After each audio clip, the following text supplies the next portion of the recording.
नमस्कार, मी अश्विनी. आपले स्वागत आहे आपल्या स्वामीमय झालो या चॅनलवर. श्री स्वामी समर्थ. जय जय स्वामी समर्थ. तर स्वामी भक्तांनो, आपल्या आयुष्यात पैसा हा खूप महत्वाचा झालेला आहे. म्हणजे आपल्या आयुष्यात पैशाला आपण खूप जास्त महत्व देतो, कारण आपल्याला प्रत्येक ठिकाणी पैसा हा लागतच असतो. असं कुठलंच काम नाहीये की ते आपल्या पैशाशिवाय होईल असं. म्हणजे प्रत्येक ठिकाणी आपल्याला पैसा लागत असतो. कुठलेच काम आपल्या पैशाशिवाय होत नाही. तर स्वामी भक्तांना आपण साधं बाहेर जायचं म्हटलं, एखादी चक्कर मारून यायचं म्हटलं तरी आपल्याला पैसा म्हणजे पैशाची गरज बाहेर पडतच असते. तर आपला खूप जास्त खर्च आपण बाहेर गेल्यानंतर होत असतो आणि आपल्या दैनंदिन जीवनात भरपूर आपला खर्च होत असतो. त्याशिवाय पैसा आपल्याला भरपूर ठिकाणी हा लागत असतो. तर स्वामी भक्तांनो, त्यासाठी आपण भरपूर कष्ट सुद्धा घेत असतो, खूप मेहनत सुद्धा घेत असतो. पण तरी सुद्धा काही ठिकाणी पैसा हा टिकत नाही. काही ठिकाणी लक्ष्मीची कृपा ही होत नसते. तर स्वामी भक्तांनो, आपण जर कष्ट आणि मेहनत तर करतच असतो, त्याबरोबरच जर आपण स्वामींची काही विशेष स्वामी सेवा केली किंवा मग काही उपाय जर केले, तर आपण स्वामी भक्त आहोत, तर आपण स्वामींची सेवा तर करूच शकतो आणि आपण उपाय पण करू शकतो. तर स्वामी भक्तांनो, आज मी तुम्हाला या व्हिडिओच्या माध्यमातून तेच सांगणार आहे की धन प्राप्ती आणि लक्ष्मीची कृपा राहावी, त्यानंतर घरातील सुख समृद्धीसाठी काही स्वामींची विशेष स्वामी सेवा आणि काही उपाय मी तुम्हाला या व्हिडिओच्या माध्यमातून आज सांगणार आहे. तर स्वामी भक्तांनो, व्हिडिओ फक्त शेवटपर्यंत बघा. व्हिडिओला स्किप न करता व्हिडिओ बघा, म्हणजे व्हिडिओतील संपूर्ण माहिती तुम्हाला समजेल. आणि व्हिडिओ आवडला तर व्हिडिओला एक लाईक करा, शेअर करा आणि चॅनलला सबस्क्राईब करायला विसरू नका. तर स्वामी भक्तांनो, चला आपण आता व्हिडिओला सुरुवात करूया. तर स्वामी भक्तांनो, स्वामी समर्थांच्या सेवेतून धन समृद्धी आणि घरातील सुख समृद्धीसाठी, त्यानंतर लक्ष्मीची कृपा प्राप्त करण्यासाठी शास्त्रात आणि स्वामी भक्तांच्या अनुभवात काही विशेष आणि फलदायी स्वामी सेवा दिलेल्या आहेत. तसेच स्वामी सेवेमध्ये भाव आणि सातत्य या दोन गोष्टींना फार महत्व दिले जाते. तर स्वामी भक्तांनो, लक्ष्मीची कृपा होण्यासाठी, त्यानंतर घरातील सुख समृद्धीसाठी तुम्हाला स्वामी समर्थांचा जप करायचा आहे. श्री स्वामी समर्थ हा जप तुम्हाला करायचा आहे.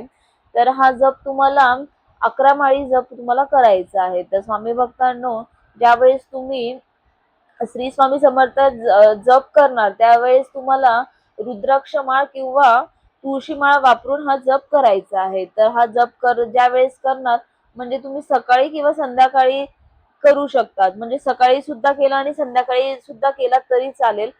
कारण जेवढं तुम्ही स्वामींचं नाम स्मरण करणार, जप करणार, तेवढं तुमच्या घरात सुख समृद्धी वाढेल. आणि स्वामी भक्तांनो, स्वामींच्या जपामध्ये खूप ताकद आहे. तर स्वामी भक्तांनो, स्वामींचा श्री स्वामी समर्थ जप तुम्हाला करायचा आहे. तो 11 माळी जप तुम्हाला करायचा आहे. तुळशी माळ वापरून तो जप तुम्हाला करायचा आहे. त्यानंतर तुम्हाला श्री सुक्ताचे पठण करायचे आहे. तर श्री लक्ष्मी देवीला प्रसन्न करण्यासाठी, लक्ष्मीची कृपा तुमच्यावर राहण्यासाठी, तुमच्या घरात लक्ष्मी नांदण्यासाठी तुम्हाला श्री सुक्ताचे पठण करायचे आहे. म्हणजे श्री सुक्ताचे पठण हे अतिशय फलदायी आणि प्रभावी मानले जाते. तर स्वामी भक्तांनो, एक वेळास तुम्हाला श्री सुक्ताचे पठण करायचे. ते तुम्ही कुठल्याही एका वेळेला करू शकतात. म्हणजे तुम्ही जर सकाळी केलं तर सकाळीच करा किंवा मग संध्याकाळी करत असाल तर संध्याकाळी. कुठली एक वेळ तुम्ही ठरवून घ्या आणि त्या वेळेला तुम्हाला ते श्री सुक्ताचे पठण करायचे आहे. तर श्री सुक्ताचे पठण करण्याच्या अगोदर तुम्हाला स्वामींसमोर शुद्ध तुपाचा दिवा लावून घ्यायचा आहे, अगरबत्ती लावून घ्यायची आहे आणि त्यानंतर तुम्हाला श्री सुक्ताचे पठण करायला बसायचे आहे. तर स्वामी भक्तांनो, एक वेळा श्री सुक्ताचे पठण तुम्हाला करायचे आहे. त्यानंतर तुम्हाला स्वामींचा तारक मंत्र म्हणायचा आहे, जो की निशंक हो निर्भय हो म्हणारे. तर हा मंत्र आहे तुम्हाला 11 वेळेस म्हणायचा आहे. या मंत्रामुळे तुमच्या घरातील नकारात्मकता जी असते ती दूर होऊन तुमच्यात जी सकारात्मकता ऊर्जा निर्माण होते आणि तुमच्या घरात सुख समृद्धी वाढते. तर हा मंत्र, स्वामींचा तारक मंत्र, हा तुम्हाला 11 वेळेस म्हणायचा आहे. तो तुम्ही सकाळी म्हणा किंवा संध्याकाळी म्हणा, कुठली एक वेळ ठरवून तुम्ही तो करू शकता. किंवा मग मॉर्निंगला म्हणजे सकाळी जरी म्हटला तरी चालेल, किंवा मग दिवसभरातून तुम्ही मोबाईलवर जरी ऐकला तरी चालेल. स्वामींच्या तारक मंत्रामुळे वेगळीच ऊर्जा आपल्यात निर्माण होत असते आणि हा खूप प्रभावी मंत्र आहे तारक मंत्र. तर 11 वेळेस तुम्हाला स्वामींचा तारक मंत्र म्हणायचा आहे. त्यानंतर तुम्हाला कनकधारा स्तोत्र म्हणायचे आहे. तर कनकधारा स्तोत्र तुम्हाला स्वामींच्या नित्य सेवा या पुस्तकातून मिळेलच. तर स्वामींच्या नित्य सेवा या पुस्तकात कनकधारा स्तोत्र आहे, त्याच्यातून तुम्हाला ते एक वेळेस म्हणायचे आहे. तर ते सुद्धा तुम्ही सकाळी किंवा संध्याकाळी एक वेळ ठरवून ते तुम्ही म्हणू शकतात. तर एवढी सेवा तुम्हाला करायची आहे. तर स्वामी भक्तांनो, लक्ष्मी कृपेसाठी, धनप्राप्तीसाठी आणि घरातील सुख समृद्धीसाठी अशा काही प्रकारच्या मी तुम्हाला स्वामी सेवा सांगितलेल्या आहेत. त्या खूप साध्या आणि सोप्या पद्धतीच्या स्वामी सेवा मी तुम्हाला सांगितलेल्या आहेत. तर त्या तुम्ही घरच्या घरी सुद्धा करू शकतात आणि अशा सेवा तुम्ही करून बघा. तुम्हाला नक्की या सेवेचा अनुभव येईल आणि काही अनुभव आलाच तर मला कमेंटमध्ये सांगायला विसरू नका. तर स्वामी भक्तांनो, त्याबरोबरच मी तुम्हाला काही उपाय सुद्धा सांगणार आहे, जे की धनप्राप्तीसाठी, लक्ष्मी कृपेसाठी आणि घरातील सुख समृद्धीसाठी हे उपाय खूप महत्वाचे आहे. हे उपाय सुद्धा तुम्ही करून बघा.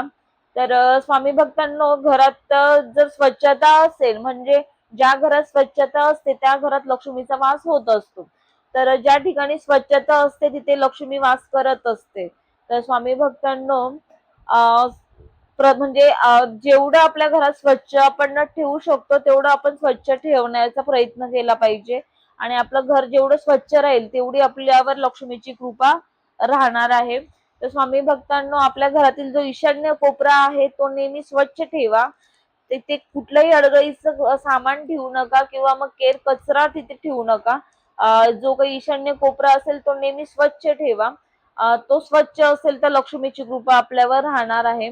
आणि त्याबरोबरच आपला घरातील मुख्य दरवाजा जो असतो, म्हणजे आपण जिथून एंट्री करतो आपल्या घरात, जो मुख्य दरवाजा आहे तो नेहमी स्वच्छ ठेवावा. कारण तिथे सुद्धा जर तुमच्या दरवाजाजवळ जर चपला पडलेल्या असतील किंवा केर कचरा पडलेला असेल, कारण तो लक्ष्मी आत येण्याचा, बाहेरून आपल्या घरात लक्ष्मीचा प्रवेश होण्याचा मार्ग असतो. तर स्वामी भक्तांनो, मुख्य दरवाजा नेहमी स्वच्छ ठेवला पाहिजे.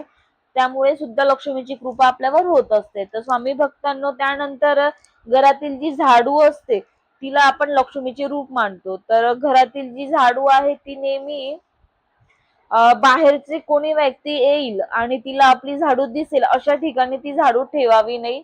म्हणजे जिथे दिसणार नाही, बाहेरची व्यक्ती आपल्या घरात प्रवेश करते आणि ती समोरच आपली झाडू दिसेल अशा ठिकाणी झाडू न ठेवता जिथे दिसणार नाही अशा ठिकाणी झाडू ठेवा. जिथे आपला पाय लागणार नाही अशा ठिकाणी झाडू ठेवा. कारण झाडूला आपण लक्ष्मीचे रूप मानत असतो. तर अशा काही छोट्या छोट्या गोष्टी असतात तर ते आपल्याला माहित नसतात.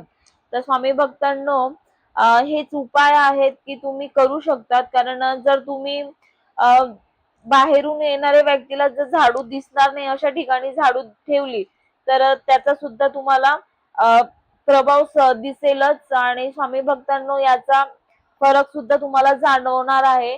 तर स्वामी भक्तांनो, त्यानंतर तुम्हाला घराचा जो मुख्य दरवाजा आहे, म्हणजे मी तुम्हाला सांगितलंच ते तर नेहमी स्वच्छ ठेवावा. म्हणजे कुठलाही केर कचरा न ठेवता तो स्वच्छ करून ठेवावा. म्हणजे घराला जर तुम्ही घराच्या मुख्य दरवाजाला तुम्ही आंब्याचा किंवा आपल्या आंब्याच्या पानाचा किंवा झेंडूच्या फुलांचा जर तुम्ही तोरण लावताय तर एकदम सुंदर दिसणार आहे. त्यानंतर तुम्ही त्या उंबऱ्यावर तुम्ही हळदीचा लेपन लावू शकतात किंवा मग आंब्याचं तोरण वगैरे तुम्ही त्याला स्वच्छ म्हणजे सुंदर दिसेल असा तुम्ही दरवाजा मुख्य दरवाजा ठेवू शकता. तर त्यामुळे तुमच्या घरावर सदैव लक्ष्मीची कृपा राहील. सदैव लक्ष्मीची कृपा तुमच्यावर राहणार आहे. लक्ष्मी प्राप्तीसाठी तुम्हाला हे असे उपाय, छोटे छोटे उपाय आहेत ते तुम्हाला करायचे आहेत. तर स्वामी भक्तांनो, तसेच पाण्याचा अपव्यय हा सुद्धा एक महत्वाचा भाग आहे. कारण ज्या ठिकाणी, म्हणजे ज्या घरात जास्त प्रमाणात पाण्याची नासाडी होते किंवा पाणी सांडले जाते त्या घरात लक्ष्मीचा वास राहत नाही, लक्ष्मी टिकत नाही. कारण ज्या घरातील स्त्री जास्त प्रमाणात पाण्याचा वापर करत असेल किंवा पाणी सांडत असेल तर अशा घरात लक्ष्मीचा वास राहत नाही, लक्ष्मी त्यांच्यावर कृपा करत नसते. तर स्वामी भक्तांनो, किंवा मग आपल्या घरात एखादा नळ टपकत असेल, तो बेसिंग मधला म्हणा, बाथरूम मधला म्हणा, कुठलाही नळ जर टपकत असेल तर जर नळ टपकत असेल तरी सुद्धा आपल्या घरात पैसा टिकणार नाही. कारण जसं जसं पाण्याची नासाडी होते, पाणी आपल्या घरातून मोठ्या प्रमाणात सांडल्या जातं, वाहिल्या जातं, त्याप्रमाणे लक्ष्मी सुद्धा वाहिल्या जाते. तर स्वामी भक्तांनो, जेवढं होईल तेवढा पाण्याचा वापर कमी करावा. पाणी विनाकारण सांडलं जाणार नाही अशा प्रकारे पाण्याचा वापर करावा. त्यामुळे लक्ष्मीची कृपा तुमच्यावर राहणार आहे. तर स्वामी भक्तांनो, अशा प्रकारे पाण्याचा अपव्यय झाल्यानंतर सुद्धा लक्ष्मीची कृपा आपल्यावर राहत नसते. तर स्वामी भक्तांनो, ज्या घरात सतत कटकटी होत असतील, भांडणे होत असतील, अशा ठिकाणी देखील लक्ष्मीचा वास होत नसतो. लक्ष्मी तिथे देखील कृपा करत नसते. कारण शांत ठिकाणीच लक्ष्मी वास करत असते. त्यामुळे घरात नेहमी शांतता ठेवणं खूप महत्वाचं असतं. तर स्वामी भक्तांनो, ज्या घरात स्त्रीचा अपमान होत असेल, मग ती स्त्री कोणीही असो, आई असो, बहीण असो, बायको असो किंवा मुलगी असो, यांचा जर घरात अपमान होत असेल, सतत त्यांना कुठल्याही कारणावरून बोललं जात असेल किंवा मग त्यांचा सतत अपमान होत असेल, तर अशा ठिकाणी देखील लक्ष्मीचा वास होत नाही. लक्ष्मी तिथे सुद्धा आपली कृपा करणं थांबवत असते. तर स्वामी भक्तांनो, ज्या घरात फक्त शांतता असेल, समृद्धी असेल, अशाच घरात लक्ष्मी वास करते.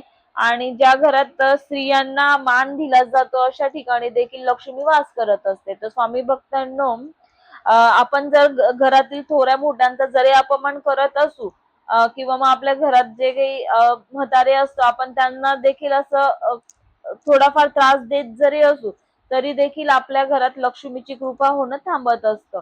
तर स्वामी भक्तांनो, घरात नेहमी शांतता ठेवणं, त्यानंतर घरातील स्त्रीला मान देणं आणि घरातील थोरा मोठ्यांचा आदर करणं, हा खूप महत्वाचा भाग आहे.